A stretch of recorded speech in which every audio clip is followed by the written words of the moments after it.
Hello students, welcome to Bor Thakur IAS Academy YouTube channel. This is weekly news analysis programme और आज के इस video में हम 28 अक्टूबर से लेकर 4 नवंबर के बीच में जो भी इंपॉर्टेंट आर्टिकल्स आए हैं उन सभी आर्टिकल्स को डिस्कस करेंगे। So let's see in this video what are the topics that we are going to discuss today. सबसे पहले हम देखेंगे important days of the week as usual. उसके बाद हम देखेंगे India's biggest hyper scale data centre. Then will learn about liquidity adjustment facility. ये economics का टॉपिक है, बहुत इंपॉर्टेंट है। अगला टॉपिक होगा वर्ल्ड ट्यूबरक्लोसिस रिपोर्ट 2022 जो कि फिलहाल WHO ने हाल ही में रिलीज़ किया है। उसके बाद हम पढ़ेंगे मडुमलाई टाइगर रिजर्व के बारे में। Then will learn about Morbi bridge destruction, ये काफ़ी चर्चा में रहा है। उसके बाद निवेशक दीदी इनिशिएटिव देखेंगे और लास्ट में हम देखेंगे रिमोट वोटिंग फैसिलिटी। वीडियो में आगे बढ़ने से पहले I would insist you to please like share and subscribe Bor Thakur IAS Academy YouTube channel. आप हमारे टेलीग्राम चैनल को भी फॉलो कर सकते हैं। Just type in @BIAS Academy and you'll get a channel to follow that. And yes, please don't forget to press the bell icon to get regular updates of all the videos. आज start करते हैं हम। सबसे पहला topic important days of the week. तो इस week का सबसे पहला इंपॉर्टेंट डे आता है 30 अक्टूबर। इसे हम as a world thrift day celebrate करते हैं। Friends, if you know the literal meaning of few words, आपको कॉन्सेप्ट समझना थोड़ा आसान हो जाता है। जैसे यहाँ पर अगर आपको थ्रिफ्ट का मतलब पता है तो आपको यहाँ पर पूरा डिटेलिंग करने की ज़रूरत नहीं है। हम यहाँ पर इसको पढ़ने या समझने की ज़रूरत नहीं पड़ेगी। So here thrift means being very careful about how much money you spend, यानी कि आप कितना पैसा खर्च कर रहे हैं उसके रिगार्डिंग में बहुत ही ज़्यादा केयरफुल हैं। आपको समझदारी है, आपको पता है आप कितना पैसा खर्च कर रहे हैं, कहाँ खर्च कर रहे हैं। तो यही हम इसी कारण से हम वर्ल्ड थ्रिफ्ट डे सेलिब्रेट करते हैं। इंडिया में इसको 30 अक्टूबर को सेलिब्रेट किया जाता है, वहीं पूरे दुनिया भर में इसको 31 अक्टूबर को सेलिब्रेट किया जाता है। इंडिया में 30 अक्टूबर को क्यों सेलिब्रेट किया जाता है? क्योंकि उसी दिन 30 अक्टूबर 1984 के दिन हमारे देश के उस समय के प्रधानमंत्री इंदिरा गांधी जी का असैसिनेशन हुआ था। इसी की वजह से इंडिया में वर्ल्ड थ्रिफ्ट डे 30 अक्टूबर को सेलिब्रेट किया जाता है। तो वर्ल्ड थ्रिफ्ट डे का इस्टेब्लिशमेंट क्यों हुआ था? तो इसको इसलिए इस्टेब्लिश किया गया था ताकि लोगों को इन्फॉर्म किया जा सके, पूरे दुनिया भर में लोगों को बताया जा सके कि आप जो सेविंग कर रहे हैं आप उसे बैंक में रखें, ना कि अपने घर में कहीं दबा के कहीं कोने में उसको छुपा के रखें। इसका नुकसान क्या होता है? लोग क्या करते हैं जनरली, अगर पता नहीं है आजकल अभी भी जहाँ पर बैंकिंग कनेक्टिविटी नहीं है, लोग जागरूक नहीं हैं या फिर लोग डरते हैं गाँव में। इंडिया की बात नहीं हो रही है, पूरे दुनिया भर की बात हो रही है। तो वहाँ पर लोग क्या करते हैं, पैसे कमाते हैं, जितना यूज़ होता है यूज़ करते हैं, बाकी पैसे घर में कहीं रख देते हैं छुपा के। तो उससे क्या होता है, पैसे चोरी हो सकते हैं या फिर उनको उस पैसे रखने का कोई फ़ायदा नहीं मिल पाता है। यहाँ पर अगर पैसे को बैंक में रखा जाए तो कुछ ना कुछ इंटरेस्ट मिलेगा। इंटरेस्ट मतलब उनको ब्याज मिलेगा तो बेनिफिट होगा। अब यहाँ पर डिस्कशन ये भी हो सकता है तो ब्याज कितना मिलेगा, तो हर बैंक का अलग अलग रेट होता है, इंटरेस्ट रेट होता है।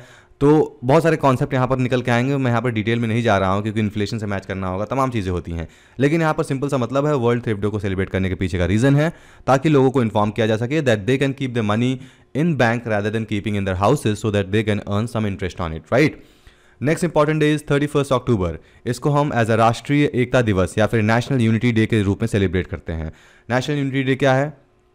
तो हमारे देश के पहले होम मिनिस्टर सरदार वल्लभ भाई पटेल, इन्होंने जब देश आज़ाद हुआ था उस समय देश को यूनाइट करने में बहुत ही इंपॉर्टेंट योगदान दिया था। इन्होंने क्या किया था, उस समय देश में 500+ प्रिंसली स्टेट्स थे। जब इंडिया आज़ाद हो रहा था तो इन स्टेट्स को कंबाइन करके एक देश बनाना था। तो उस समय सरदार वल्लभ भाई पटेल ने बहुत ही इंपॉर्टेंट रोल प्ले किया और हर जगह जाकर एक मीटिंग करके सारे प्रिंसली स्टेट से उसको एक करके आज हमारा जो इंडिया है फॉर्म हुआ था, राइट? तो 31 अक्टूबर को हम नेशनल यूनिटी डे या फिर राष्ट्रीय एकता दिवस के रूप में सेलिब्रेट करते हैं। सरदार वल्लभ भाई पटेल को आयरन मैन ऑफ इंडिया भी कहा जाता है। ये तो बहुत ही बेसिक सा फैक्ट है, आपको स्कूल में भी पढ़ा होगा। So this was all about this day. Moving to next day 1 November. इसको हम राज्योत्सव डे या फिर कर्नाटका फॉर्मेशन डे सेलिब्रेट करते हैं। यानी क्या हुआ था इस दिन? 1 नवंबर के दिन ही कर्नाटका स्टेट फॉर्म हुआ था। तो यहाँ पर हुआ क्या था?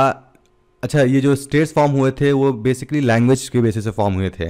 जैसे कुछ स्टेट्स में अलग अलग रीजन में, हमारा देश का ज्योग्राफी बहुत ही बड़ा है, बहुत ही बड़ा एरिया है, तो अलग अलग प्लेसेस में अलग अलग भाषाएं बोली जाती हैं। तो बेसिकली यहाँ पर एक मेजर कंसर्न ये भी था कि लैंग्वेज के बेसिस पर स्टेट्स को डिवाइड किया जाए। तो जो भी कन्नड़ बोलते थे लोग, वहाँ पर उनको एक करके वैसे स्टेट को कर्नाटका बना दिया गया था। मान लीजिए इतना रीजन है, यहाँ के लोग कन्नड़ बोलते थे तो इनको एक स्टेट बना गया था। और भी मेजर रीजन थे, ऐसा नहीं है कि सिर्फ लैंग्वेज के बेसिस पर डिवाइड किया गया था, but this was one of the reason how the states were form, right? तो इस दिन कर्नाटका स्टेट जो है फॉर्म हो गया था। अगला दिन है नवंबर 3। ये इसको हम as a international day of biosphere reserve celebrate करेंगे 2020 से, यानी कि 3 नवंबर 2022 को पहला international day of biosphere reserve celebrate किया जाता है। इसके पहले कोई ऐसा दिन नहीं था। इस दिन क्या हुआ था? तो इस दिन जो भी बायोस्फीयर रिजर्व के कंट्रीब्यूशन होते हैं सस्टेनेबल डेवलपमेंट के लिए। सस्टेनेबल डेवलपमेंट क्या होता है? हम जानते हैं हमारे एनवायरनमेंट में हम लगातार एक्सप्लॉइट कर रहे हैं रिसोर्सेज को। और इस तरीके से अगर ये कंटिन्यू रहा तो आगे के जनरेशन के लिए जो भी नेचुरल रिसोर्सेज हैं वो नहीं बच पाएंगे। तो ऐसे हम यूज़ करें इन रिसोर्सेज का ताकि इस रिसोर्सेज को हम आगे के जनरेशन के लिए बचा सकें, उसे हम सस्टेनेबल डेवलपमेंट कहते हैं। तो ये जो बायोस्फीयर रिजर्व है ये बहुत ही इंपॉर्टेंट रोल प्ले करते हैं हमारे सस्टेनेबल डेवलपमेंट के लिए। इसीलिए 3 नवंबर को स्पेशली एक international day of biosphere reserve रखा गया। बायोस्फीयर रिजर्व्स क्या हैं?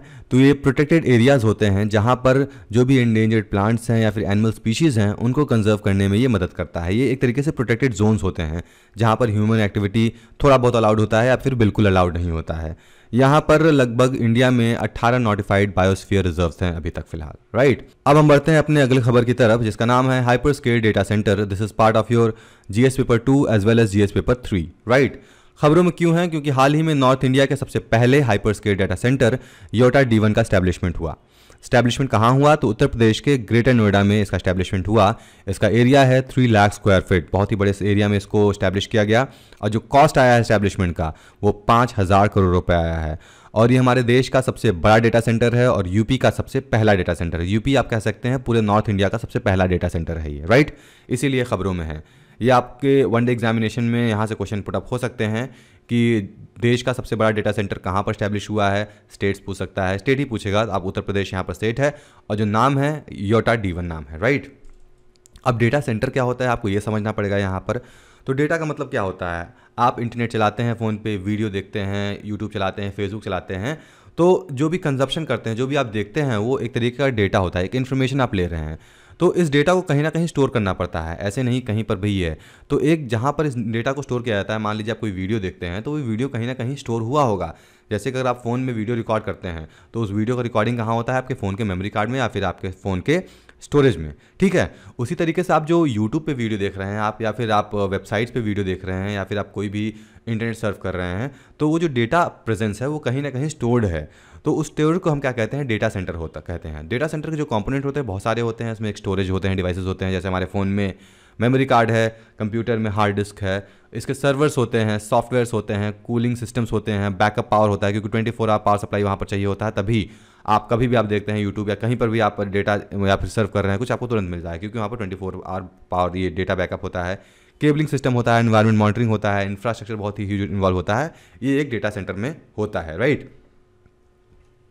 इंपॉर्टेंस क्या है? अब ये जो डेटा सेंटर यहाँ पर बन रहा है या फिर यूपी में स्टैब्लिश हुआ है, इसका इंपॉर्टेंट ये है कि अभी तक इंडिया में सिर्फ 2% डेटा था। जहाँ इंडिया में जो कंजप्शन था वो दुनिया भर का डेटा 20% इंडिया कंज्यूम कर रहा था। मान लीजिए पूरी दुनिया में 100% डेटा स्टोर है तो इंडिया इसका 20% कंज्यूम कर रहा था, लेकिन जो स्टोरेज था इंडिया में सिर्फ 2% था। तो यहाँ पर जो कैपेसिटी है 2% से आगे बढ़ेगी। ये सबसे पहला बेनिफिट है, सिग्निफिकेंस कह सकते हैं या फिर इंपॉर्टेंस है हमारे जो डेटा सेंटर स्टैब्लिश हुआ है ग्रेटर नोएडा में, राइट। इसके एस्टैब्लिशमेंट के बाद जीडीपी, देश का जो जीडीपी है, देश का जीडीपी और साथ में स्टेट का GDP, gross state domestic product, अब क्योंकि स्टेट में एस्टैब्लिश हुआ है तो स्टेट को बेनिफिट करेगा, साथ साथ ही ओवरऑल नेशनल जीडीपी में भी हेल्प करने वाला है। कैसे हेल्प करेगा? क्योंकि इस डेटा सेंटर के एस्टैब्लिशमेंट के बाद यहाँ पर बहुत सारे जॉब्स, बहुत सारे एम्प्लॉयमेंट अपॉर्चुनिटीज जनरेट होंगी, इससे ये हेल्प करने वाला है। योटा D1 में जो internet pairing exchange, direct fibre connectivity, तो बहुत सारी कनेक्टिविटी होंगी, ग्लोबल क्लाउड ऑपरेटर्स होंगे, तो एक तरीके से ये ग्लोबल कनेक्टिविटी में यहाँ पर ये हेल्प करने वाला है। तो योटा D1 जो होगा ये नॉर्थ इंडिया के 5G रेवोल्यूशन का सबसे पहला पिलर होगा। हम जानते हैं पूरे देश भर में या फिर आप कह सकते हैं पूरी दुनिया में 5G रेवोल्यूशन आ रहा है और इंडिया के कुछ मेजर मेट्रोपॉलिटन सिटीज़ में 5G को लॉन्च किया जा रहा है और धीमे धीमे इसको पैन इंडिया में एक्सपैंड किया जाएगा। तो यहाँ पर डेटा सेंटर का होना बहुत ही ज़रूरी था और इसमें ये सबसे इंपॉर्टेंट रोल प्ले करने वाला है, राइट। इंडिया का जो डेटा एनालिटिक्स इंडस्ट्री है, अब डेटा एनालिटिक्स इंडस्ट्री क्या होता है? आप अक्सर एड्स देखते होंगे डेटा साइंटिस्ट या फिर ये एक तरीके के नए एम्प्लॉयमेंट जो है जनरेट हो रहे हैं, बहुत अच्छे स्केल पे हो रहे हैं। तो ये जो डेटा एनालिटिक इंडस्ट्री है वो 2025 तक $16 बिलियन एक्सपैंड होने वाली है, मतलब बढ़ने वाली है। तो अब यहाँ पर डेटा अगर एनालिटिक्स करेंगे तो डेटा का होना भी ज़रूरी है। अगर इंडिया में अगर वो डेटा रहेगा तो ये डेटा एनालिसिस और भी आसान हो जाएगा, इसलिए यहाँ पर ये अगेन बहुत ही सिग्निफिकेंट है, राइट। और डेटा पार्क का जो प्रेजेंस है, जैसे कंपनीज हमारी हो गई गूगल, ट्विटर, इनको अलग से दूसरे कंट्रीज़ में या फिर अपने नेटिव प्लेस से डेटा लेने की ज़रूरत नहीं है। ये हमारे देश में ही डेटा अपना या फिर कह सकते हैं सर्वर होस्ट कर सकते हैं, यहीं से सारा काम कर सकते हैं इंडिया के लिए, राइट। NIC डेटा सेंटर क्या होते हैं? तो NIC मतलब होता है नेशनल इन्फॉर्मेटिक्स सेंटर। इन्होंने नेशनल डेटा सेंटर स्टैब्लिश किए हैं। अभी तक इनके जो हेडक्वार्टर्स NIC के हेडक्वार्टर्स हैं दिल्ली, पुणे, हैदराबाद और भुवनेश्वर में हैं और लगभग 37 स्मॉल डेटा सेंटर्स अलग अलग स्टेट कैपिटल्स में इस्टेब्लिश्ड हैं। सबसे पहला डेटा सेंटर जो है वो हैदराबाद में 2008 में लॉन्च हुआ था। और एनडीसी या फिर नेशनल डेटा सेंटर हैं, ई गवर्नेंस के इंफ्रास्ट्रक्चर में बहुत इंपॉर्टेंट रोल प्ले कर रहे हैं। ई गवर्नेंस क्या होता है? ई गवर्नेंस मतलब कि इंटरनेट मोबाइल एप्लीकेशन का यूज़ करके गवर्नेंस में सपोर्ट करना या फिर हेल्प करना। तो जो भी काम ऑनलाइन हो रहा है उनके लिए डेटा की ज़रूरत होती है। डेटा कहाँ स्टोर होता है? डेटा सर्वर में, और डेटा सर्वर या फिर डेटा सेंटर्स में, और डेटा सेंटर यहाँ पर स्टैब्लिश हो रहे हैं। So again this would be very beneficial, right. अब हम आगे बढ़ते हैं, देखते हैं presence and upcoming data centre, मतलब अभी कितने डेटा सेंटर इंडिया में हैं और आगे कितने डेटा सेंटर इंडिया में आ सकते हैं। तो ये इतनी डिटेलिंग जो की जा रही है ये आपके मेंस आंसर राइटिंग में काम आ सकती है। अगर साइंस एंड टेक्नोलॉजी से रिलेटेड कोई न्यूज़ आता है या फिर क्वेश्चन आता है, you can use this datas and facts to write your mains, right. उसी तरीके से यहाँ पर कुछ फैक्ट्स और इन्फॉर्मेशन आपके प्री के क्वेश्चन भी यहाँ से फॉर्म हो सकते हैं। तो फिलहाल अभी इंडिया में 138 डेटा सेंटर्स हैं और ये 57% जो है आईटी कैपेसिटी है मुंबई और चेन्नई में। मतलब कि जो 138 डेटा सेंटर है इनको जो यूज़ करने वाले कंजप्शन वाले लोग हैं वो आईटी सेक्टर हैं। और आईटी सेक्टर कहाँ पर है? मैक्सिमम मुंबई और चेन्नई में आप कह सकते हैं, या फिर बेंगलोर में भी लोग हैं, लेकिन जो 50% मेजॉरिटी है ये 2 स्टेट्स में है, यहाँ पर 2 सिटीज़ में है। प्राइमरी कोलेशन डेटा सेंटर जो है इंडिया में मुंबई में है। अब मुंबई में क्यों है? मुंबई में होने के पीछे का रीज़न है। अगर आप मैप देखेंगे तो मैप में आप क्या देखेंगे? मुंबई की जो कनेक्टेड है सी से, और यहाँ पर मिडिल ईस्ट सारे कंट्रीज़ हैं और यूरोप कंट्रीज़ भी इधर ही है। तो जो केबल्स होते हैं, जो डेटा होता है, ऐसा नहीं हवा में उड़ के आ जाता है। डेटा ट्रांसफ़र के लिए हमें केबल की ज़रूरत पड़ती है। अभी आप अपने घरों में बैठ के वाईफाई ज़रूर यूज़ करते हैं, मोबाइल सिम से यूज़ करते हैं। तो ये जो नेटवर्क ट्रांसमिशन होता है, वायरलेस ट्रांसमिशन होता है, वो बहुत लॉन्ग नहीं होता है। एक देश से दूसरे देश में अगर डेटा लाना है तो अभी भी केबल्स का ही यूज़ किया जाता है। वो सबमरीन केबल्स होती हैं। सबमरीन केबल्स के बारे में वीडियो ऑलरेडी बनाया जा चुका है किसी वीडियो में, you can watch that video, link यहाँ पर आपके कमेंट बॉक्स में दे दिया जाएगा। तो जो सबमरीन केबल्स होती हैं इन्हीं के थ्रू डेटा यहाँ पर पहुँचता है। और क्योंकि इसका लोकेशन बहुत ही स्ट्रेटेजिक है, इसीलिए जो प्राइमरी कलेक्शन है डेटा सेंटर का वो हमारा मुंबई में स्टैब्लिश्ड है, राइट। इससे क्या होता है? कॉस्ट भी बचता है और ये कनेक्टिविटी इसकी बहुत ही अच्छी है। इंडिया का जो डेटा सेंटर इंडस्ट्री है ये लगभग 5 गुना आगे बढ़ सकता है। इसका मतलब चांसेस हैं कि बहुत ज़्यादा ये बढ़ेगा। और इसमें इन्वेस्टमेंट का जो रिक्वायरमेंट है वो 1.05 से लेकर 1.20 लाख करोड़ तक लगने वाला है अगले 5 सालों में। लगभग 45 डेटा सेंटर को प्लान किया जा रहा है 2025 तक ही इस्टेब्लिश कर लिया जाए, राइट। अब उससे जो भी एक्सपेंस आएगा हमने बता दिया, यहाँ पर 5 गुना इसको बढ़ सकता है और ये एक्सपेंस लाखों करोड़ों में आएंगे। और आईटी कैपेसिटी की बात करें तो 1015 मेगावाट या फिर आप कह सकते हैं 69% of this plan new supply Mumbai और चेन्नई में आएगी, जहाँ पर मुंबई में ही लगभग 51% रहने वाला है। क्यों रहने वाला है? क्योंकि यहाँ पर हम लोकेशन के बारे में ऑलरेडी बात कर चुके हैं। और जो एडिशनल पोटेंशियल है आप कह सकते हैं 2688 मेगावाट का, वो आगे के अनप्लान सप्लाई है अभी इंडिया में, इसको आगे प्लान किया जाएगा, ठीक है। Now moving to next topic, liquidity asset management. जी, इस पेपर 3 इकॉनमी और बैंकिंग सिस्टम से रिलेटेड न्यूज़ है। अब यहाँ पर हम देख सकते हैं खबरों में क्यों है, इसको हम समझेंगे भी लिक्विड एसेट मैनेजमेंट क्या है। तो खबरों में क्यों है? क्योंकि हाल ही में आरबीआई ने 72,860.7 करोड़ लिक्विडिटी इंजेक्ट किया है बैंक्स में। क्यों इंजेक्ट किया? क्योंकि अक्टूबर मंथ पूरा फेस्टिवल मंथ था। इसमें दशहरा भी था, दिवाली भी था, दुर्गा पूजा भी था, तमाम फेस्टिवल थे जो कि पूरे देश में सेलिब्रेट किए जाते हैं और लोग इस समय जमकर पैसे खर्च करते हैं। अब कई लोग तो ऑनलाइन ट्रांजैक्शन करते हैं, that is well and good, लेकिन कई लोग क्या करते हैं? कैश में डील करते हैं। तो कैश में अगर डील करते हैं तो बैंक के पास पैसे होने चाहिए थे। अगर बैंक के पास पैसे होंगे तभी जो आम जनता है वो बैंक से पैसे निकाल के मार्केट में स्पेंड कर पाएंगी। इसीलिए आरबीआई ने लिक्विडिटी इंजेक्ट किया था बैंक्स में। लिक्विडिटी होता क्या है? लिक्विड मतलब पानी नहीं होता है, लिक्विड मतलब तरलता एक तरीके से कह सकते हैं। कैश, जो भी कैश फॉर्म होता है, जो करेंसी हम यूज़ करते हैं उसे हम इकोनॉमिक्स के टर्म में लिक्विडिटी कहते हैं, राइट। अब किसी भी दिन यहाँ पर एक कॉन्सेप्ट है लिक्विडिटी एडजस्टमेंट फैसिलिटी जो है ये कब आपका डेफिसिट रहेगा और कब सरप्लस रहेगा। तो जब किसी भी दिन बैंकिंग सिस्टम अगर नेट बोरोअर होता है आरबीआई से, अगर आरबीआई से बैंक बोरो कर रहा है पैसा, मतलब ले रहा है, तो लिक्विड एडजस्टमेंट फैसिलिटी जो है वो डेफिसिट में हो जाएगी। क्यों? क्योंकि आरबीआई से पैसा जा रहा है और वहीं अगर बैंक दे रहा है, रिवर्ट कर रहा है, तो ये सरप्लस में आ जाएगा, राइट। वही रिवर्स होता है इसका। लिक्विडिटी एडजस्टमेंट फैसिलिटी क्या होता है?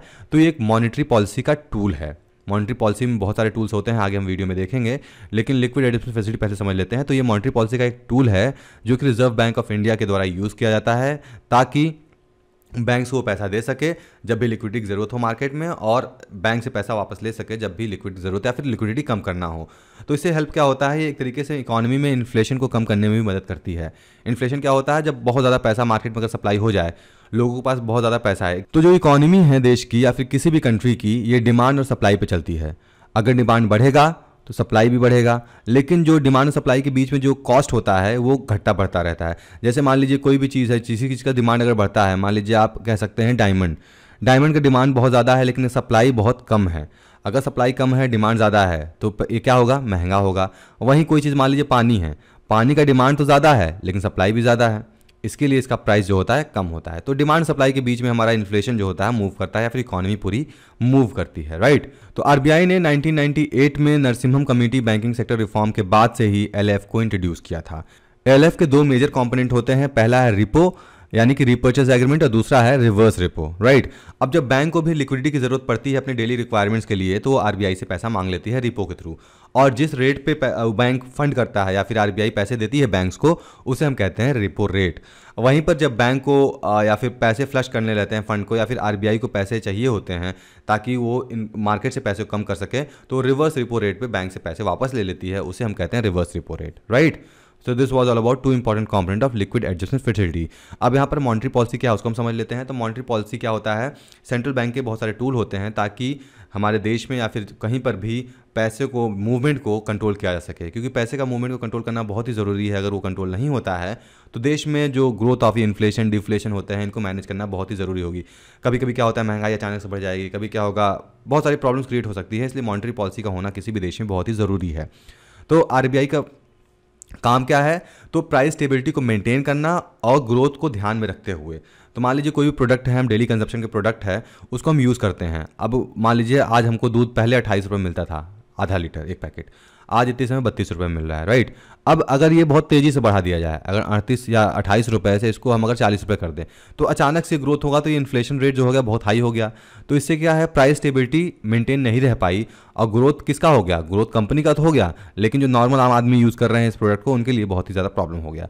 तो इन दोनों को मैनेज करके अच्छे तरीके से चलाने में मॉनेटरी पॉलिसी का बहुत ही अहम रोल है, और यहाँ तक कि इन्फ्लेशन, मेनली इन्फ्लेशन को कंट्रोल करता है ये। तो जो आरबीआई अमेंडमेंट एक्ट 1934 के अकॉर्डिंग इन्फ्लेशन का जो टारगेट रखा गया है वो 4% रखा है, ±2%, यानी कि 6% मैक्सिमम जा सकता है और 2% मिनिमम। इससे इसी रेंज के बीच में इन्फ्लेशन रहना चाहिए, राइट। अब यहाँ पर इन्फ्लेशन रेट की बात करें तो आप देखेंगे 2014, एक मिनट में डिलीट कर देता हूँ सारे ये जो है, तो 2014 जनवरी 2014 से इन्फ्लेशन रेट अप्रैल 2022 का ये स्टैट्स है 8% से ये 7.79% के बीच में ये घूम रहा है, ये हमारा इन्फ्लेशन रेट है। अब हम मॉनेटरी पॉलिसीज या फिर मॉनेटरी टूल्स की बात करें, क्या है मॉनेटरी पॉलिसी में, तो टूल्स क्या क्या है, cash reserve ratio, statutory liquid ratio, bank rate, standing deposit facility, margin standing facility. इसके अलावा भी बहुत सारे मॉनेटरी पॉलिसी के टूल्स हैं, यहाँ पर हम कुछ इंपॉर्टेंट डिस्कस कर लेते हैं। उसके बाद अगर आपको मॉनेटरी पॉलिसी और इसके टूल्स के बारे में डिटेल में जानना है, you can write down in the comment box, इसको रिलेटेड हम लेकर एक डिटेल में वीडियो बना देंगे, राइट। अब हम देखते हैं कुछ इंपॉर्टेंट मॉनेटरी पॉलिसी के टूल्स। सबसे पहला टूल हमारा क्या आता है, कैश रिजर्व रेशियो। यहाँ पर नाम से देखिए क्लियर है, रिजर्व मतलब ऐसे पैसे जिनको हम रिजर्व करना है। रिजर्व कौन करता है, तो कमर्शियल बैंक होते हैं। कमर्शियल बैंक कौन हो गए, जैसे आईसीआईसी हो गया, एचडीएफसी हो गया, एसबीआई हो गया, जो भी बैंक डायरेक्टली कस्टमर से रिलेटेड है या फिर कस्टमर्स को पैसे प्रोवाइड कर रहे हैं। कस्टमर्स इसमें इंडस्ट्रीज भी हो सकती हैं, बहुत सारी चीज़ें हो सकती हैं यहाँ पर। तो कमर्शियल बैंक्स जो होते हैं उनको सर्टेन मिनिमम अमाउंट जो होता है रिजर्व बैंक या फिर आप कह सकते हैं सेंट्रल बैंक के पास डिपॉजिट रखना पड़ता है, उसको हम कहते हैं कैश रिजर्व रेशियो। एक रेशियो होता है या फिर आप कह सकते हैं परसेंटेज कह सकते हैं कि अगर बैंक के पास 100 करोड़ रुपए हैं तो उसका कुछ परसेंटेज आरबीआई के पास इनको स्टोर रखना पड़ेगा। इसको हम कैश रिजर्व रेशियो कहते हैं, चाहे वो आरबीआई के पास दें या फिर बैंक वॉलेट में दें, लेकिन उनके पास सीआरआर, इसको हम सीआरआर भी कहते हैं, कैश रिजर्व रेशियो मेंटेन रहना चाहिए। और ये जो सीआरआर है, ये बैंक किसी को पैसा नहीं दे सकते, चाहे कॉर्पोरेट हो या फिर इंडिविजुअल हो, इनको ये पैसा बिल्कुल नहीं दे सकते। इनके पास ये पैसा रिजर्व में होना चाहिए। जैसे आपके पास सेविंग्स होती हैं रिजर्व में, ज़रूरत पड़ने पर आप यूज़ करते हैं, उसी तरीके से ये सेविंग या फिर रिजर्व होने चाहिए। और बैंक के पास ये जो होते हैं इस पर कोई इंटरेस्ट भी वो नहीं गेन कर सकते हैं, ना फिर इसको किसी तरीके से इन्वेस्ट कर सकते हैं।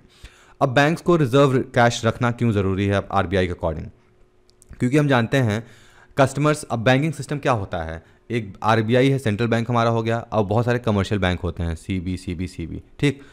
अब कमर्शियल बैंक में पैसे कहाँ से आते हैं, देखिए, अब जब हम कंज्यूमर हम होते हैं, कंज्यूमर हम और आप कंज्यूमर है, तो हमने पैसे कुछ कमाए, यहाँ पर सबमिट कर दिए, जमा कर दिए ताकि हम कुछ इंटरेस्ट ले पाएँ।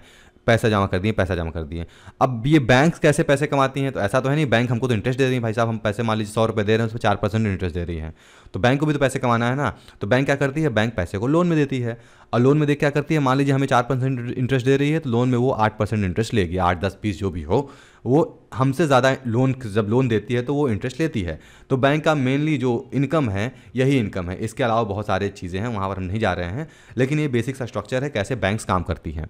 अब आरबीआई जो है एक तरीके से आप कह सकते हैं reserve bank of India regulating body है, प्लस यहाँ पर फंड्स भी प्रोवाइड करती है मार्केट में, राइट। तो यहाँ पर जो कंज्यूमर है, इनको अगर इन्होंने पैसे अपने जमा कर रखे हैं बैंक में, और इनको अचानक से फेस्टिवल समय से, जैसे फेस्टिवल सीजन है, फेस्टिवल सीजन में सारे कस्टमर्स को पैसे चाहिए, अब बैंक ने क्या कर रखा है, जो पैसे इन्होंने जमा किए थे उन्होंने लोन में दे रखा है सारे पैसे, तो कैसे दे पाएगी वापस? तो इसीलिए एक रेशियो को मेंटेन करा जाता है, रखा जाता है, ताकि कस्टमर को, कंज्यूमर को जब भी ज़रूरत हो वो इनको पैसे दे सकें। पहला रीज़न ये है। दूसरा रीज़न ये भी है, आरबीआई को कभी भी लगता है या फिर कभी भी देखा जाता है देश में इन्फ्लेशन है, महंगाई ज़्यादा बढ़ रही है, या फिर वहाँ पर पैसे कमी है यहाँ पर देश में, तो ये पैसे एक तरीके से मार्केट से निकालना या फिर मार्केट में सप्लाई करना, ये सीआरआर के हेल्प से हम करते हैं, या फिर आरबीआई जो है करती है। कैसे करती है? जब भी मार्केट में पैसा फंड करना होगा, पंप करना होगा, बहुत ज़्यादा पैसा देना होगा, तो आरबीआई क्या करेगी, सीआरआर रेट को घटा देगी। यानी कि मान लीजिए अगर 100 रुपये पे वो कहती थी कि आप 5 रुपये हमारे पास रखिए, तो कहेगी आप 5 रुपये नहीं, आप सिर्फ 1 रुपये रखिए बाकी, या फिर 2 रुपये रखिए बाकी के पैसे आप यूज़ कर सकते हैं। तो इससे क्या होगा, जो बचे हुए पैसे हैं वो भी मार्केट में चले जाएंगे, राइट। अब यही जब मार्केट से पैसे उठाने होंगे तो सीआरआर को बढ़ा देगी, जहाँ 5 रुपये था उसको 10 रुपये कर देगी, तो बैंक मजबूरी हो जाएगी, पैसे मार्केट में यूज़ नहीं कर सकते हैं, right. So this is all about cash reserve ratio. अगला है statutory liquid ratio. Liquidity ratio तो ये भी सीआरआर की तरह लगभग है, बहुत एकदम सिमिलर नहीं है, लेकिन हाँ थोड़ा सा सिमिलर है, क्योंकि इसका जो कॉन्सेप्ट है, जो काम है, सेम ही है। क्या कसम है, वो इन्फ्लेशन डिफ्लेशन को कंट्रोल करना। तो स्टैच्यूटरी लिक्विड रेशियो जो होता है एक तरीके का मिनिमम परसेंटेज डिपॉजिट होता है, जो कि कमर्शियल बैंक को अपने पास रखना होता है, चाहे लिक्विड में रखें, कैश में रखें, गोल्ड में रखें, या फिर अदर सिक्योरिटी बॉन्ड रखें, लेकिन अपने वॉलेट में उनको कुछ परसेंटेज रखना पड़ता है। क्यों रखना पड़ता है? वही क्योंकि कंज्यूमर को कभी भी ज़रूरत पड़ सकती है, तो कंज्यूमर से वो पैसे ले सके, या फिर आरबीआई कंट्रोल करती है इन्फ्लेशन को इकॉनमी में, इसके लिए भी एसएलआर बहुत ही इंपॉर्टेंट टूल है, राइट। अभी दोनों अंतर कैसे हैं, सीआरआर और एसएलआर? दोनों टूल तो आरबीआई के द्वारा यूज़ किए जाते हैं, कैसे यूज़ किया जाता है बता दिया, लेकिन दोनों में अंतर इतना सा है कि कैश रिजर्व रेशियो में जो परसेंटेज ऑफ डिपॉजिट होता है, एनडीटीएल जो डिपॉजिट होता है, उसका परसेंटेज बैंक्स को आरबीआई के पास रखना पड़ता है, इस पर कोई इंटरेस्ट नहीं मिलता, कुछ नहीं मिलता। वहीं दूसरी तरफ जो एसएलआर होता है, ये परसेंटेज ऑफ डिपॉजिट बैंक के पास, खुद के पास रखने होते हैं अपने वॉलेट में, और सीआरआर ज़्यादा एक्टिव है, ज़्यादा यूज़फुल है इसमें इकॉनमी में कंट्रोल करने के लिए। तो ये एसएलआर के बारे में हो गया। अगला है बैंक रेट। तो बैंक रेट बहुत ही सिंपल है, जो भी आरबीआई, मान लीजिए सेंट्रल बैंक आरबीआई, हमारे देश का सेंट्रल बैंक आरबीआई है, ये दूसरे बैंक को पैसे दे रही है, तो फ्री में तो देगी नहीं, ठीक है। कमर्शियल बैंक हो गए, कमर्शियल बैंक हो गए, कमर्शियल बैंक बहुत ढेर सारे हो गए, फ्री में पैसे देगी नहीं, इनसे कुछ पैसा चार्ज करेगी। अगर बैंक आपको पैसा देती है, फ्री में नहीं देती है, आपसे वो इंटरेस्ट लेती है। उसी तरीके से आरबीआई भी क्या करती है, अगर ये पैसे इनको चाहिए बैंक्स को, तो ये इनमें इंटरेस्ट लेती है, उस इंटरेस्ट रेट को हम कहते हैं बैंक रेट। ये सिंपल सा टर्म है। इससे रिलेटेड क्वेश्चंस भी आ चुके हैं 2020 के प्रीलिम्स में, आप देख सकते हैं क्वेश्चन आंसर भी दिया गया है, you can read it out and find out the answer itself. यहाँ पर एक कॉन्सेप्ट है मार्जिनल स्टैंडिंग फैसिलिटी रेट, तो ये यहाँ पर मैं बता देता हूँ, बाकी आपको यहाँ पर समझ में आ गया है। मार्जिनल फैसिलिटी रेट क्या होता है, तो ये कमर्शियल बैंक को अगर ओवर राइट, रातों रात अगर पैसे की जरूरत पड़ती है, तो जिस रेट पर वो पैसे लेते हैं आप सेंट्रल बैंक से, उसे हम कहते हैं मार्जिनल स्टैंडिंग फैसिलिटी रेट। वही इंटरेस्ट के रेट को ही कहते हैं marginal standing facility rate, right. So this was all about this topic. Moving to next topic. यहाँ पर क्या हम ट्यूबरक्लोसिस रिपोर्ट आया है, WHO ने प्रोड्यूस किया है, GS2 का हिस्सा है, उसको हम देख लेते हैं। तो वर्ल्ड हेल्थ ऑर्गेनाइजेशन ने हाल ही में वर्ल्ड ट्यूबरक्लोसिस रिपोर्ट 2022 पब्लिश किया, और इसको पब्लिश करने के बाद इन्होंने कोविड-19 पैंडेमिक का जो भी कंडीशन था, उनके कंडीशन को भी ध्यान में रखते हुए टीबी के ऊपर क्या बर्डन हुआ, ट्यूबरक्लोसिस के ऊपर क्या बर्डन हुआ, क्योंकि हम देख रहे था कोविड समय में लोगों को एक लंग्स में भी प्रॉब्लम्स हो रही है, और ट्यूबरक्लोसिस में भी लंग्स में ही प्रॉब्लम होती है, इसलिए कोविड-19 पैंडेमिक को भी कंसिडर यहाँ पर करके रिपोर्ट निकाला गया है। तो जो 2022 का रिपोर्ट है, इसमें 215 कंट्रीज़, लगभग 4 कंट्री WHO के मेंबर स्टेट्स हैं, वो भी इंक्लूडेड थे, इनको ध्यान में रखते हुए रिपोर्ट निकाला गया है। ट्यूबरक्लोसिस क्या होता है, तो टीबी एक बैक्टीरियम, माइक्रोबैक्टीरियम ट्यूबरक्लोसिस है, इस बैक्टीरिया से डिसीज़ होता है, और इसके फैमिली ऑफ डिसीज़ में लगभग 200 मेंबर है, मतलब ऐसा नहीं है कि सिर्फ एक तरीके का बैक्टीरिया है, 200 तरीके के बैक्टीरिया है इसके फैमिली में। इंसानों में लगभग ये लंग्स में ही इफेक्ट करते हैं, जो भी ब्रीदिंग ट्रैक्ट होता है लंग्स में ही इफेक्ट करते हैं, और कफ आप देख सकते हैं मेजर सिम्टम है इसमें। जो भी लोग इसमें डिसीज़ डेवलप करते हैं, जो भी टीबी होते हैं, उनमें मेल्स 56% होते हैं, एडल्ट वुमेन 32.5% होते हैं, बच्चों में ये 11% पाया जाता है। टीबी प्रिवेंटेबल भी है, क्यूरेबल भी है, मतलब इसको बचाया भी जा सकता है, उसको ट्रीट भी किया जा सकता है, और लगभग 85% लोग जिनको डिसीज़ होता है वो बच जाते हैं, या तरीके से बच जाते हैं 4 से 6 महीने दवा खाने के बाद। लेकिन अभी प्रिवेंटेबल है, क्योरेबल ज़रूर है, लेकिन ये कम्युनिकेबल है। जैसे आप जिसको टीबी है, अगर वो दूसरे के संपर्क में आता है जो नॉर्मल व्यक्ति है, उसको भी टीबी हो सकता है। तो इसलिए जिनको टीबी होता है उनके लिए स्पेशल ट्रीटमेंट अलग से दिया जाता है जगह रहने के लिए, राइट। की फाइंडिंग्स की बात करें इस रिपोर्ट की, तो लगभग 10.6 मिलियन लोग दुनिया भर में टीबी से डायग्नोस हुए हैं 2021 में। जो अगर हम इंक्रीज़ की बात करें तो 4.5% इजाफा हुआ है, यानी कि इससे पहले 4.5% लोग कम थे। वहीं 1.6 मिलियन पेशेंट्स मर गए इस डिसीज से, उनका डेथ हो गया टीबी के वजह से। और पूरे डेथ की बात करें 1,87,000 ये नंबर ऑफ डेथ्स हैं। ये जिनको हुआ था उनको HIV भी था, मतलब कि टीबी के साथ साथ उनको ह्यूमन इम्यून डिफिशिएंसी वायरस इस डिसीज से भी वो ग्रसित थे, इसके वजह से उनका डेथ हुआ। ऐसा नहीं है कि सिर्फ टीबी ही एक रीज़न रहा उनके डेथ के पीछे का। 1.6 मिलियन डेथ हुए हैं और उनमें से 1,87,000 लोग को HIV भी था।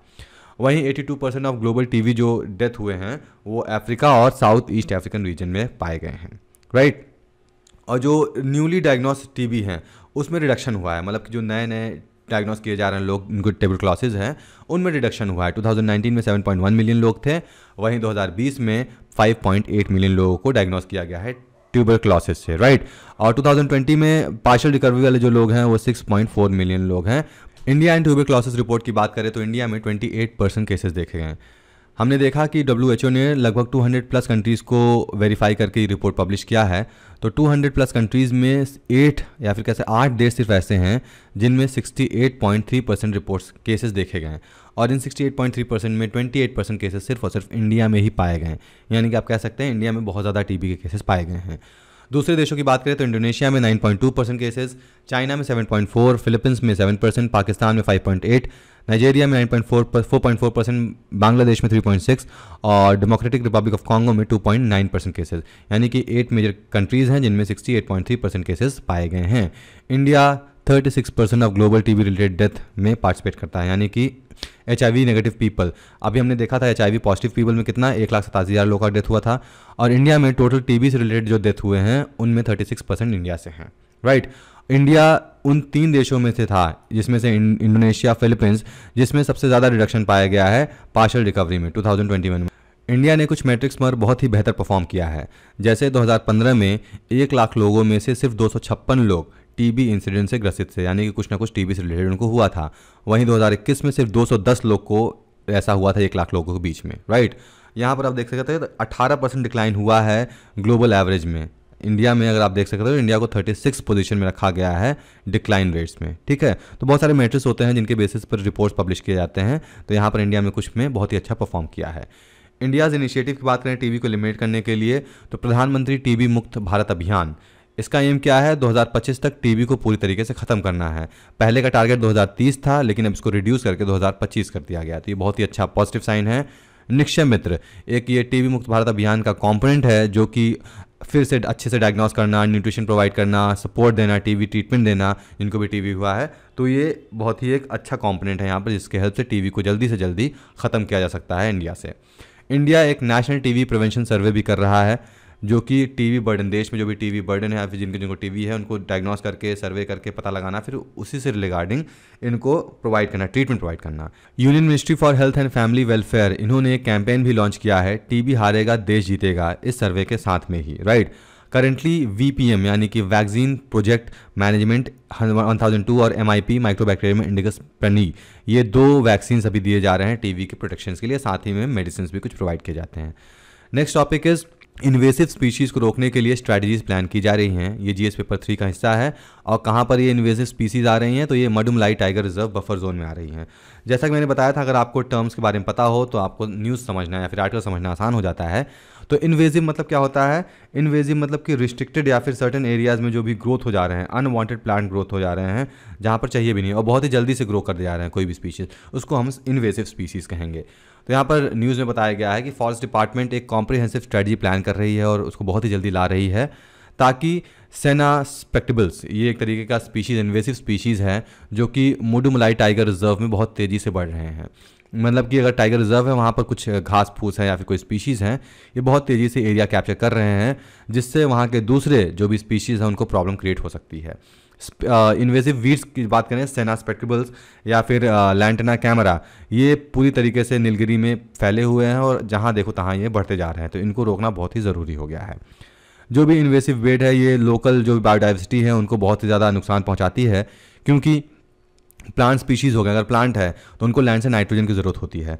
अब अगर ये जो इन्वेसिव स्पीसीज़ हैं अगर ये यहाँ पर अगर उग रही हैं तो जो नाइट्रोजन इनको ज़रूरत होती थी वो कंज्यूम कर लेंगे, क्योंकि इनका जो ग्रोथ होता है रेट बहुत तेज़ी से होता है, अनवांटेड होता है, ज़रूरत नहीं होती है, तो ये जो दूसरे स्पीशीज़ हैं बायोडाइवर्सिटी के प्लांट उनको नुकसान हो सकता है। हैबिटेट, वहाँ में जो लोग रह रहे हों उनके लिए हैबिटेट भी हो सकता है प्रॉब्लमेटिक हो, तो ये सारी चीज़ें हो सकती हैं। ये प्लान कहाँ किया जा रहा है, तो ये मडुमलाई टाइगर रिजर्व में प्लान किया जा रहा है।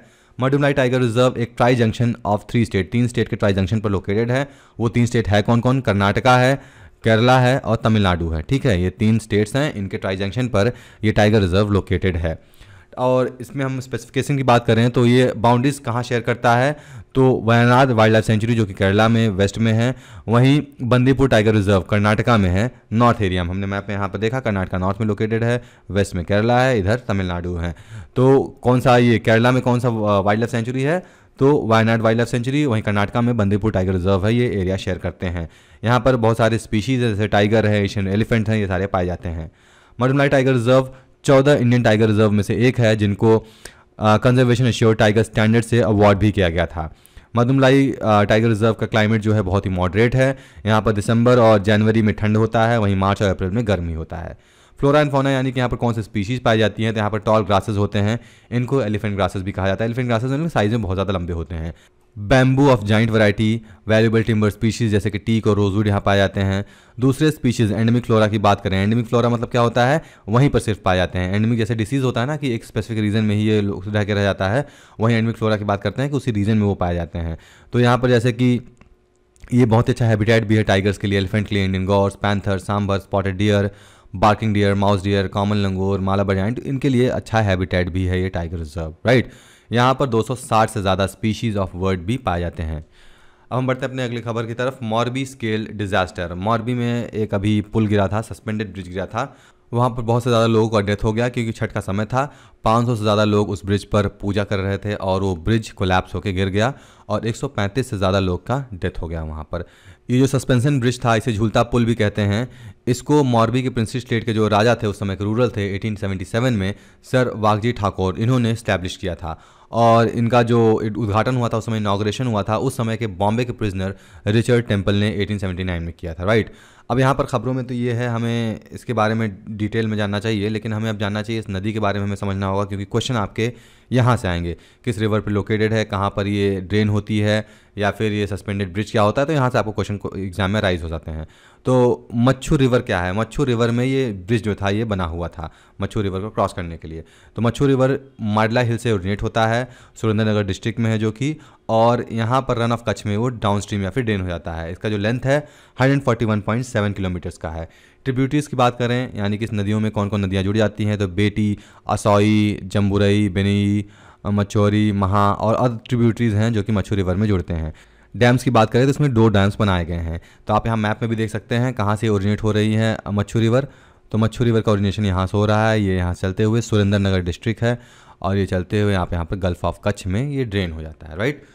अब हम देखेंगे सस्पेंशन ब्रिज क्या होता है। तो आप इमेज से आप समझ सकते हैं सस्पेंशन ब्रिज क्या होता है। सस्पेंशन ब्रिज मतलब क्या होता है कि बीच में आपको यहाँ पर कोई पुल नहीं रहेगा, ये एक तरीके से ये वायर्ड या फिर स्ट्रिंग से ये सस्पेंडेड होते हैं, इनका जो लोड होता है सारा इन्हीं के ऊपर टिका होता है। ये ऐसे डिज़ाइन किया जाता है, आर्किटेक्चर इनका ऐसा होता है कि सारा लोड जो भी ब्रिज पे लोड पड़ रहा है, सारा लोड इस खंबे पे आ जाए या फिर यहाँ पर जो एंकर हैं इन पे सारा लोड आ जाए, और यहाँ पर ये देखने में भी बहुत ही खूबसूरत लगते हैं, इसलिए इनको बनाया जाता है। अभी आप एग्जाम्पल की बात करें तो दिल्ली में अगर आप रहते हैं एनसीआर रीजन में, तो यहाँ पर सिग्नेचर व्यू है, सिग्नेचर ब्रिज है, मुंबई में भी इस तरह का ब्रिज है, इलाहाबाद में भी इस तरीके का ब्रिज है, तो बहुत जगह सस्पेंशन ब्रिज पाए गए हैं, फिर बनाए जाते हैं, राइट। और आप ऋषिकेश में जाएंगे तो वहाँ पर भी राम झूला, लक्ष्मण झूला इसी कॉन्सेप्ट पर बना हुआ है। Our next topic is about Niveshak Didi scheme.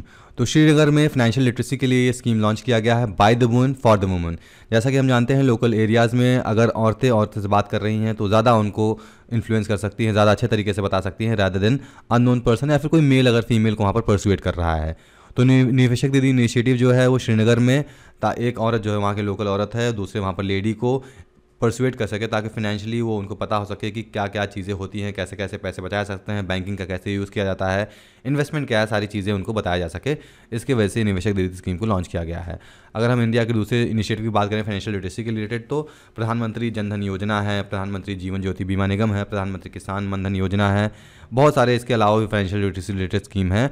अगर हम इनको डिटेलिंग करेंगे तो बहुत लंबा वीडियो बन जाएगा, बट स्टिल इनको मैं ब्रीफ में बता देता हूँ। प्रधानमंत्री जनधन योजना क्या है? प्रधानमंत्री जनधन योजना यानी कि आप लोगों को, जो भी गांव के किसान हैं, मेन स्ट्रीम में फाइनेंशियल इंक्लूजन के मेन स्ट्रीम में लोगों को लाना है। इसका मेजर मकसद है लोगों के बैंकिंग अकाउंट खोले जा सकें, डिपॉजिट अकाउंट खोले जा सकें, उनको क्रेडिट इंश्योरेंस के बारे में बताया जा सके, पेंशन और उनके बेनिफिट्स के बारे में बताया जा सके। इसका मेजर काम है प्रधानमंत्री जनधन योजना का। प्रधानमंत्री जीवन ज्योति बीमा निगम, तो यहाँ पर जीवन ज्योति बीमा आप यहाँ पर समझ जाइए, इंश्योरेंस से रिलेटेड है ये। और है प्रधानमंत्री मनधन योजना, ये एक तरीके से कंट्रीब्यूशन बेस्ड पेंशन स्कीम है। जो भी छोटे किसान हैं जिनके पास छोटे लैंड होल्डिंग है, तो उनसे कुछ पैसे लेके सरकार कुछ पैसे देके एक तरीके से कंट्रीब्यूशन बेस्ड फंडिंग स्कीम है। ये कोई कंपलसरी नहीं है, वॉलंटरी है, जिसको चाहे यूज़ करे, जिसको चाहे यूज़ ना करे, right. Next topic is remote voting system. ये हमारा आज का लास्ट टॉपिक है। इसको क्यों ला गया है? तो क्योंकि यूनियन गवर्नमेंट में सुप्रीम कोर्ट में बताया गया कि उनको कंसिडर किया जाए रिमोट वोटिंग। क्यों? क्योंकि बहुत सारे एनआरआईज होते हैं, नॉन रेसिडेंट इंडियन होते हैं, जो कि अपना वोट समय पे कास्ट नहीं कर पाते हैं या फिर उतना पैसा नहीं खर्च कर सकते हैं कि वो दूसरे देश से इंडिया आके सिर्फ इलेक्शन के लिए यहाँ पर वोट दें, राइट। अब रिमोट वोटिंग होता क्या है? तो रिमोट वोटिंग, रिमोट से ही आपका नाम से क्लियर है, रिमोट मतलब दूर से काम करना, राइट। तो अगर कोई लोग एनआरआई हैं या फिर शहरों में लोग रहते हैं, तो जो अगर वोट नहीं कर रहे हैं टाइम पे, नहीं कर पा रहे हैं टाइम पे, तो उनके लिए एक फैसिलिटी प्रोवाइड करना। इससे क्या होगा? जनरली क्या होता है, माइग्रेशन बहुत ही ज़्यादा तेज़ी से होता है, लोग गाँव से शहरों भागते हैं। जैसे यूपी और बिहार की बात करें, यहाँ पर बहुत ही ज़्यादा माइग्रेशन है। तो यूपी बिहार से लोग झारखंड हो गए, छत्तीसगढ़ हो गए, यहाँ से भी लोग माइग्रेट करते हैं बड़े शहरों में, दिल्ली चले गए, मुंबई चले गए। उनके स्टेट्स में अगर इलेक्शन है, किसी भी तरीके का इलेक्शन है, तो वापस वो यहाँ पर इलेक्शन के समय सिर्फ नहीं आ सकते हैं, क्योंकि उनकी मजबूरियाँ हैं, पैसों की दिक्कत है, टाइम की दिक्कत है, बहुत सारे तमाम इश्यूज़ हैं। तो इन सब चीज़ों से बचने के लिए रिमोट वोटिंग लाने जाने की प्रावधान लाया जा रहा है, ताकि ये लोग भी वोटिंग में या फिर इलेक्शन में पार्टिसिपेट कर सकें। कैसे कर सकेंगे? चाहे टेक्नोलॉजी का हेल्प किया जाए, या फिर एक प्रॉक्सी अपॉइंट किया जाए, या फिर पोस्ट के थ्रू वोट सेंड किया जाए, तो एन नंबर ऑफ चीज़ें हो सकती हैं। अभी इस पर डिस्कशन किया जा रहा है। अब यहाँ पर पॉलिटिकल पार्टी के बहुत ही हाई डिमांड है इसको लेकर, ताकि जो एनआरआईज हैं वो भी अपने वोट्स को मिस ना कर सकें और मैक्सिमम वोटिंग हो सके। वोटिंग, रिमोट वोटिंग की ज़रूरत क्यों है? क्योंकि हम देखते हैं बहुत ज़्यादा अनफेवरेबल कंडीशन होती हैं। तो जो भी माइग्रेट लोग, जैसा सबसे पहला कंडीशन होगा माइग्रेशन का, तो लोग अगर एक जगह से दूसरी जगह माइग्रेट कर रहे हैं तो उनको वापस आके वोट देना बहुत ही मुश्किल हो जाएगा। वोटिंग टर्नआउट भी रिड्यूस हो रहा है। आप देख सकते हैं 300 मिलियन सिटीजन, 910 मिलियन सिटीजन में से 300 मिलियन जो सिटीजन हैं, इन्होंने अपना वोट दिया ही नहीं 2019 के इलेक्शंस में। अभी जो जनरल इलेक्शन हुआ था 2019 में, उसमें इतने लोगों ने अपने वोट ही नहीं पुटअप किए। अब दूसरे मेट्रोपॉलिटन एरियाज भी कंसर्न हैं। इलेक्शन कमीशन ने 2 किलोमीटर के एरिया में ही वोटिंग जो बूथ होते हैं, पोलिंग बूथ होते हैं, बनाए थे, फिर भी यहाँ के लोग जाके वोट नहीं दें। अब क्या रीज़न हो सकता है? उनके पास टाइम ना हो, कुछ भी इश्यूज़ हो सकते हैं, इसलिए रिमोट वोटिंग कंसिडर करना बहुत इंपॉर्टेंट हो सकता है। अब रिमोट वोटिंग कंसिडर किए जाने के बाद बहुत सारे थ्रेट्स या फिर बहुत सारे इश्यूज़ आ सकते हैं, जैसा है सिक्योरिटी, दूसरा है वेरासिटी एंड वेरिफिकेशन, तीसरा है internet connection and malware security, चौथा है प्राइवेसी एंड सिक्योरिटी। कैसे सिक्योरिटी? मतलब क्योंकि ऑनलाइन होता है तो हैकिंग हो सकता है। अब यहाँ पर वोट जो कर रहे हैं, अब क्या जिसका आईडी है वही वोट कर रहा है, दूसरा कोई वोट कर रहा है, तो वेरिफिकेशन में इशू आ सकता है, क्योंकि इसमें बहुत सारा बायोमेट्रिक्स इन्वॉल्व है, बहुत तमाम चीज़ें हैं। इंटरनेट कनेक्शन, अब पूरे देश भर में हर जगह इंटरनेट अभी भी नहीं पहुँचा है, लोग अभी भी कई जगह तो बिजली भी नहीं पहुँची है, इंटरनेट तो दूर की बात है। तो इंटरनेट कनेक्टिविटी भी अभी आसान नहीं है, इसलिए वैसे ये एक तरीके का बहुत ही मेजर इशू हो सकता है। मैलवेयर सिक्योरिटी, बहुत सारे थ्रेट्स आ सकते हैं, बहुत सारे वायरसेस आ सकते हैं, तो उनसे भी बचाना बहुत ही ज़रूरी हो जाएगा पूरे प्लेटफॉर्म को। प्राइवेसी भी एक मेजर इशू है। So this was all about today's video. I hope आपको सारे टॉपिक समझ में आ गए हैं। Please don't forget to subscribe Bor Thakur IAS Academy YouTube channel and press the bell icon to get regular updates. Thank you for watching. See you next video with new topics. Till then, goodbye.